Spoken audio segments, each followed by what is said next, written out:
নমস্কার বন্ধুরা, বরাক তাণ্ডব ক্রিকেট চ্যানেলে আপনাদের স্বাগত। এই বছর আইপিএল এর সিজনের শেষ হাসিটা হাসলেন রাজস্থান রয়্যালস। কেন আমি এই কথাটা বললাম? দেখো, প্লে অফ রেসে যাওয়ার জন্য তিনটি দল ছিল, আর তিনটি দলের মধ্যে দুটি দল রাজস্থান রয়্যালস এর ওই ম্যাচের উপর নির্ভরশীল ছিলেন, কিন্তু শেষ হাসিটা হাসলেন রাজস্থান রয়্যালস। দেখো, আজ রাজস্থান রয়্যালস এর জন্য এই ম্যাচটি ছিল খুবই গুরুত্বপূর্ণ। যদি তারা ম্যাচ জিতে তাহলে যাবে প্লে অফ রেসে, আর যদি তারা হারে তাহলে এই বছর আইপিএল এর সিজনে এখানেই শেষ করবেন। আজ রাজস্থান রয়্যালস প্রথম ব্যাট করতে আসেন। শুরুতে তাদের খুব ভালো হয়েছিল এবং জয়সওয়াল 17 বলে 27 রানের একটা বিধ্বংসী ইনিংস খেললেন, কিন্তু দেখতে দেখতে মুম্বাই ইন্ডিয়ান্স বোলার কামব্যাক করে ফেললেন আর দুটি উইকেট নিয়ে যান গুরুত্বপূর্ণ বৈভব সূর্যবংশী এবং জয়সওয়ালের। তখন রাজস্থান রয়্যালস এর পুরো চাপ হয়ে গিয়েছিল। তারপর রাজস্থান রয়্যালস এর ক্যাপ্টেন রিয়ান পরাগ এবং ধুপ জুরেলের মধ্যে ছোট্ট একটা পার্টনারশিপ হয়, কিন্তু ওই পার্টনারশিপটাও তারা ভালো রকম করতে পারেনি। রিয়ান পরাগ 14 রান করে আউট হয়ে যান। তারপর মিডিল অর্ডারে মোটামুটি একটা ভালো রান হয়েছে, কিন্তু কেউ ভালো রকম টিকে থাকতে পারেনি।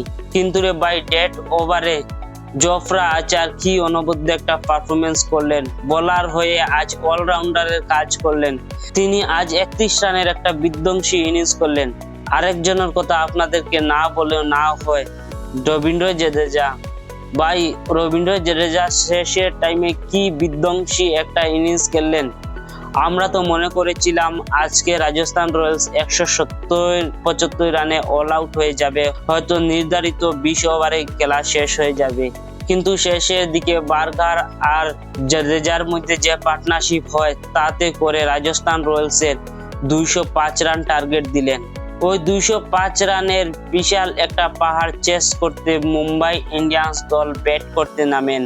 মুম্বাই ইন্ডিয়ান্স দল শুরুটা কিন্তু খুবই খারাপ ছিল। তাদের পাওয়ার প্লেতে 4টি উইকেট পড়ে যায়।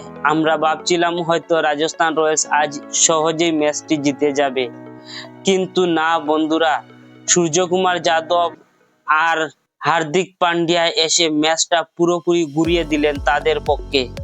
তখন মনে হয়েছিল আজ মুম্বাই ইন্ডিয়ান্স ম্যাচটা সহজে জিতে যাবে, কিন্তু ডেড ওভারে যা ঘটলো তা একেবারে অবিশ্বাস্য।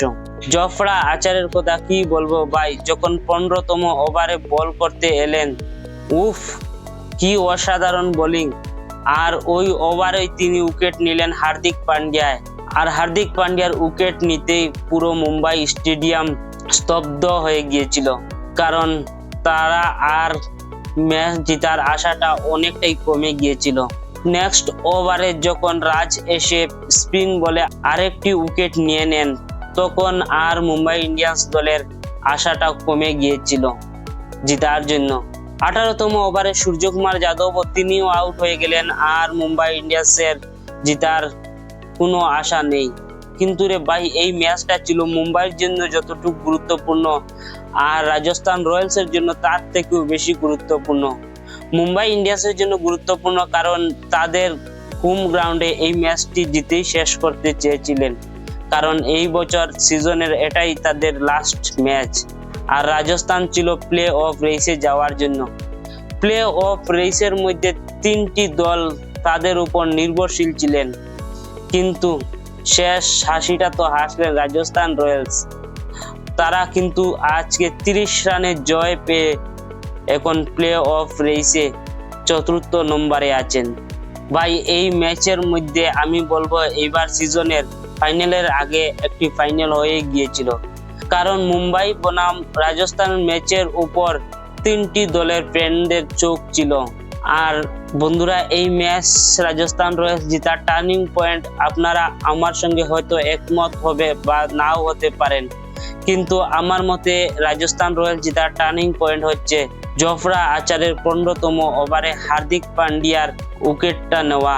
ওটাই হচ্ছে আমার মতে রাজস্থান রয়্যালস জেতার টার্নিং পয়েন্ট, কারণ হার্দিক পান্ডিয়া যে বিধ্বংসী ইনিংস শুরু করলেন, পুরো রাজস্থান রয়্যালসকে গাবড়িয়ে দিয়েছিলেন। যাই হোক, সব শেষে রাজস্থান রয়্যালস প্লে অফ রেসে জায়গা করে নিয়েছেন। বন্ধুরা, এই ছিল আজকের আলোচনা। আর ভিডিওটি ভালো লাগলে লাইক করবেন, চ্যানেলটিকে অবশ্যই সাবস্ক্রাইব করে রাখবেন, কারণ ক্রিকেট আলোচনা বিশ্লেষণ সবকিছু এই চ্যানেলে করব। ধন্যবাদ, টাটা, আবার আসছি নতুন ভিডিও নিয়ে। জয় হিন্দ।